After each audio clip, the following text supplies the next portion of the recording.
Hey everyone, it's Jonna, the Preppy Crafty Girl. I'm here for a hashtag Thrifty Thursday haul, which is hosted by Cherie at Turquoise Dreaming. And I am going to show you some things I picked up at an estate sale, which I actually went to the estate sale because I wanted to get a lawnmower, and the lawnmower was sold, and I was going to get the dryer too because I need a dryer, and so the dryer and the lawnmower was sold, but I decided to go through the house, and of course some treasures had to come home with me, of course. Anyway, I'm gonna go ahead and just share what I got. So I got a few books, which I got this beautiful illustrated handbook of art history, and it has all these great images in it, and these are going to be great for fussy cutting and using on tags or whatever.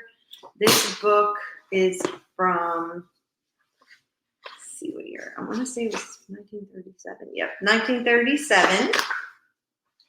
And it has all kinds of lovely handwritten notes in pencil, of course.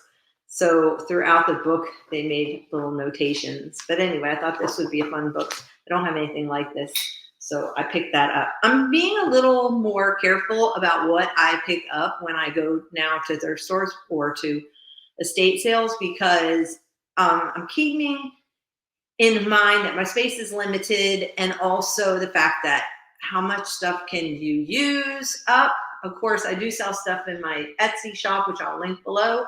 However, still it's like overwhelming, and I feel like I spend more time organizing my things than actually crafting. So I want to get to crafting and not just organizing anyway, and and also just collecting. So although I am a collector of things, so that's going to be a habit that I'm going to have to break this coming year, and I think that I will be victorious in that area. Okay, so let's see what else I got. I got a Girl Scout handbook. This one's kind of ripped up and torn, but I have been wanting one that I have one that's in really good condition that I keep in my camper, but I have been wanting one that I could actually like tear up and use as a journal for camping, and I won't feel bad about tearing this one up at all because I do have one that's in excellent shape. So got that one. I got a few of these vintage readers. I have two that are from, I think these are from the 1950s. Yeah, this one's from 1952, and this one is from 1956. So I got two of those. I picked up two more, and these are a little bit older.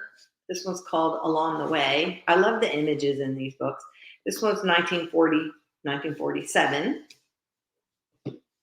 And then this one is, look at that sweet birthday party. Oh my goodness, so cute. This one is from 1946. So super cute illustrations, and I just love readers. I just love them. So I got that one. Okay, this is really crazy. However, I agree with Dale over at Not Too Shabby Chic because she says that she believes that when you want something that the Lord brings it to you. I also believe that when you want something or you need something and you're desirous for something, that God brings it to you. He loves to bless us that way. And so I watched a video on marbling paper. And so anyway, one of the items that he used was oxgall liquid, which I had never heard of, but apparently it's an extender for watercolors, and it improves the acceptance of wash on paper. So apparently you use it for watercolors, but he uses oxgall liquid, and so it was on my list to pick up. And I didn't even have to do that. I got it at the estate sale, and I paid only a fraction of how much this stuff costs. And I have tons of it. You only use a drop in your water. So I think I'm going to have fun doing some marbling paper one day. I got these are plastic coated, so they're very shiny, but they're a fall cards. And I thought this was a lovely scene. It didn't say where the scene was from. However, I thought it was a pretty fall scene. And then I've got the new geography book. Okay, first of all, the book cover. Let me move this over. The book cover in itself is just lovely. Now it's pretty large. It's 2 hands high for me. And but I think still for a sketchbook, this would be make an awesome sketchbook cover. And that is a thought. And this is actually from, let's see what year. I don't know if it actually had a year in. Oh, it does. 1921. So, and it's in great shape. I would hate to tear this thing up. The book binding is in really good shape, so it's just going to sit on my shelf for a while. But anything with map, I am totally drawn to, because not all maps are the same. You've heard me say it over and over again, and this is a lovely shade of peaches and greens and blues and grays. So isn't this pretty? Yeah, so I won't be tearing this up. It'll sit on the shelf. But I just thought the maps in it were great. The photos in it were pretty cool. And it goes all the way, like, yeah, there's our lovely country.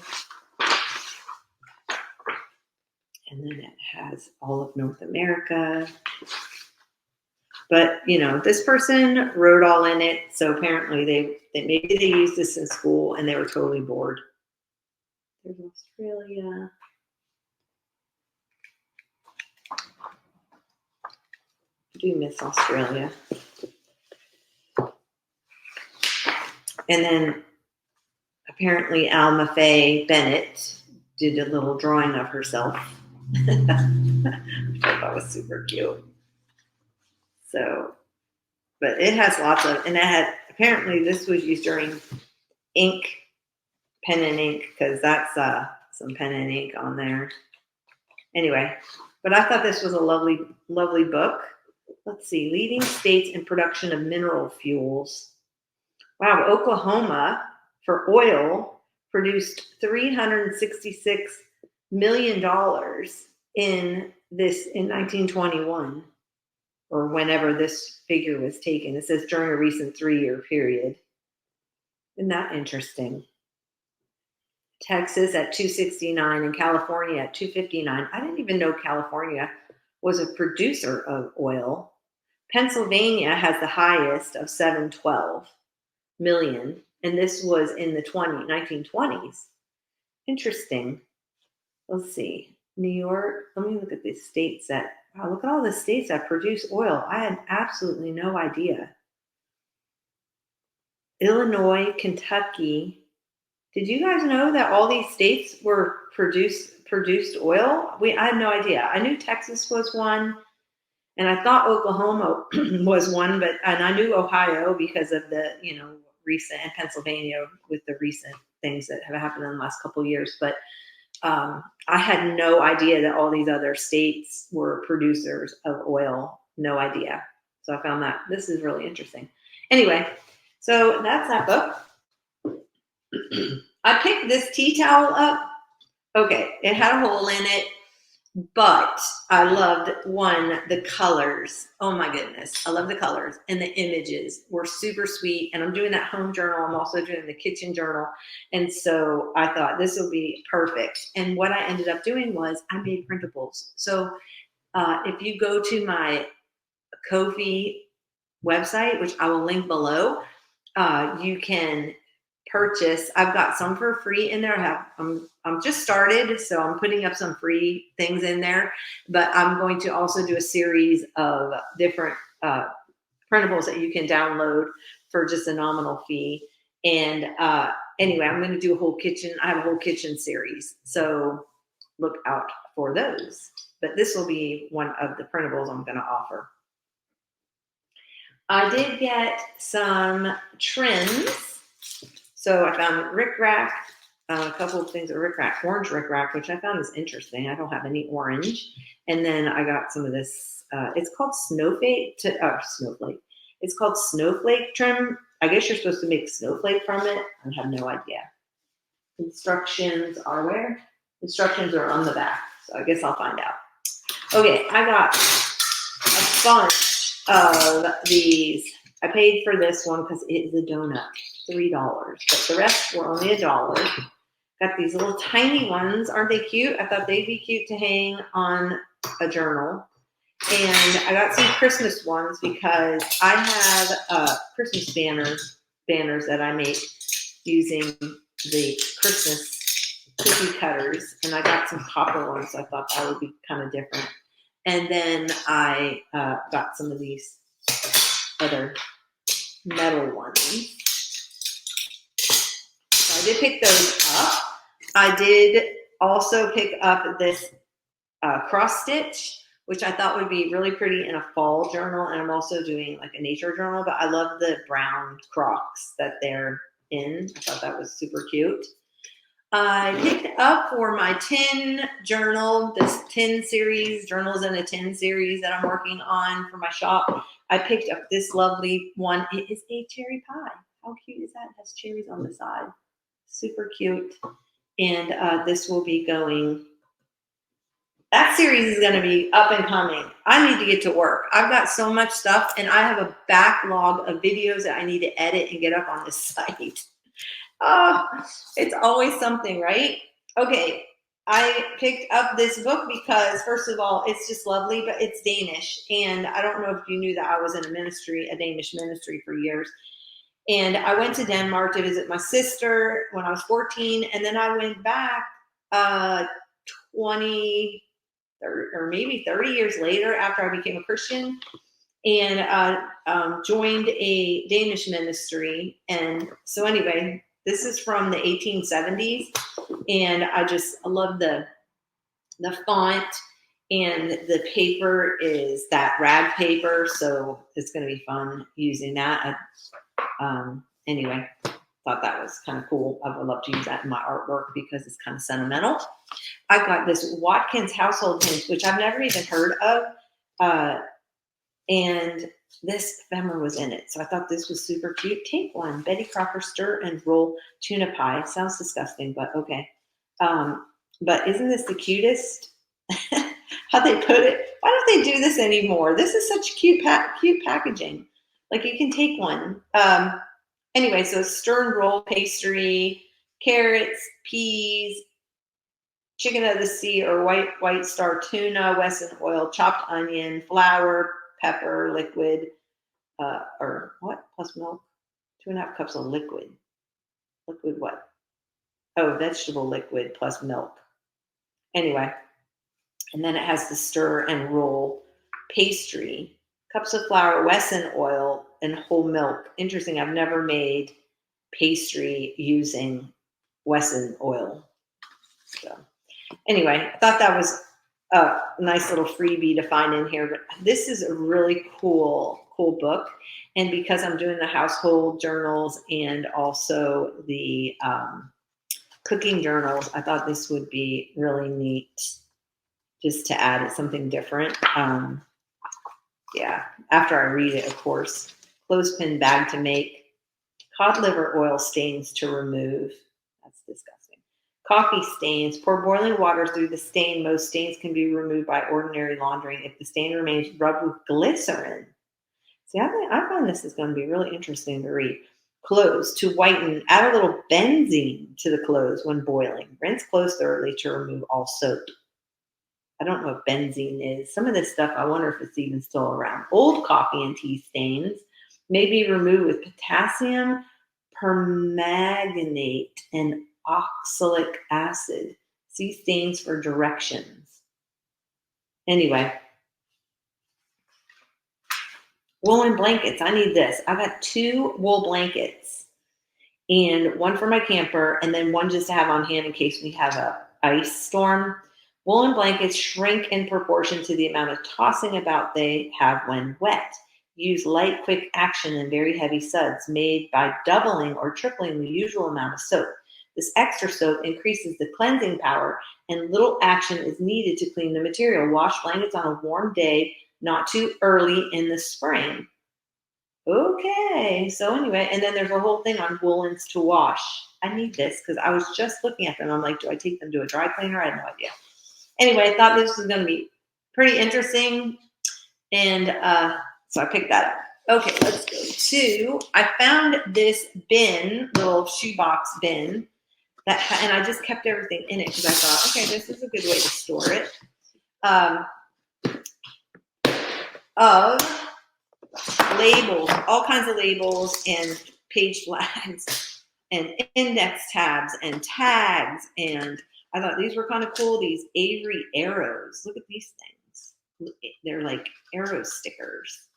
Wait, this one is sticking to the rest of them. Uh-oh. Okay. Well, there's 2 boxes of those, so you can see them.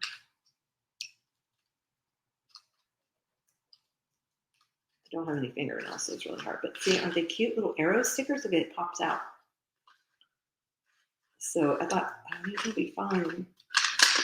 There's those arrow stickers. Now I need somewhere to put it. Put it on something.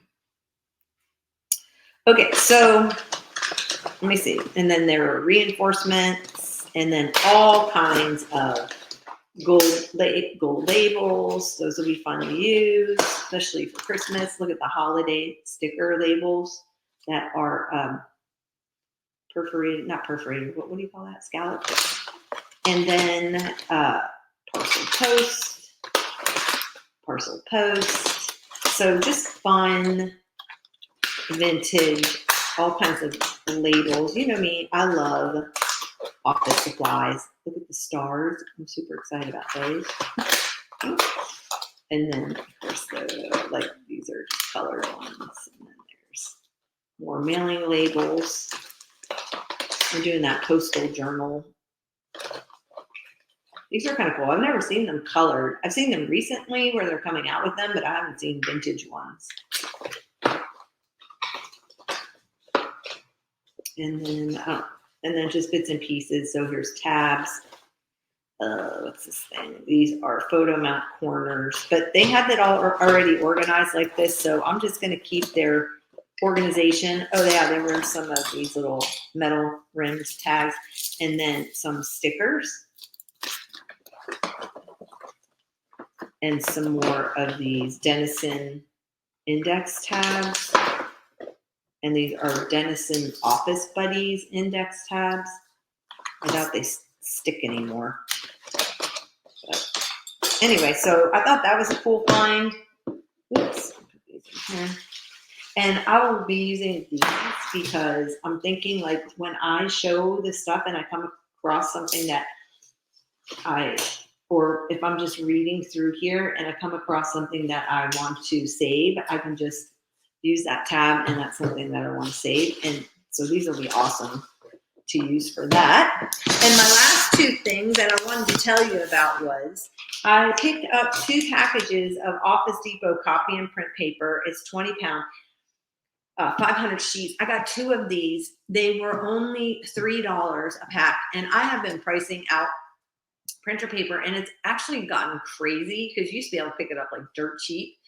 So for me to pick it up for $3 each, I was pretty excited about it. And I usually pass it up, but now I'm thinking, why am I passing this up? It's so cheap. I can copy diet, or eco diet or whatever, and I can use it in my classes. And I'm super, so I started to pick this stuff up now, and I will have plenty to have classes with. I don't know why I wasn't picking it up when I was going to estate sales, but now I have enough to do my retreat with, and I'm pretty excited about that. So I'm going to head out. Thanks for watching. And again, follow along on the hashtag thriftythursday. And also, I don't know what the Not Too Shabby Chic's hashtag is, but I will link it below. She also is doing, I think it's Thrifty Finds or Thrifty Treasures. I have to look it up. But she's also doing a hashtag that we can follow along with. So I will link that below, and her channel below also. So I just want to thank you if you've hung in here. Give me a thumbs up. Hit the subscribe button and the bell notification so that when I come on, and I will eventually be going back to doing some lives when I'm crafting, because that way I don't have to edit and that will save me time. And I know it gets to be more extended of a recording, but anyway, you can always scrub through it or watch it at 2 times the speed. And I will be back. So see you soon. Happy crafting.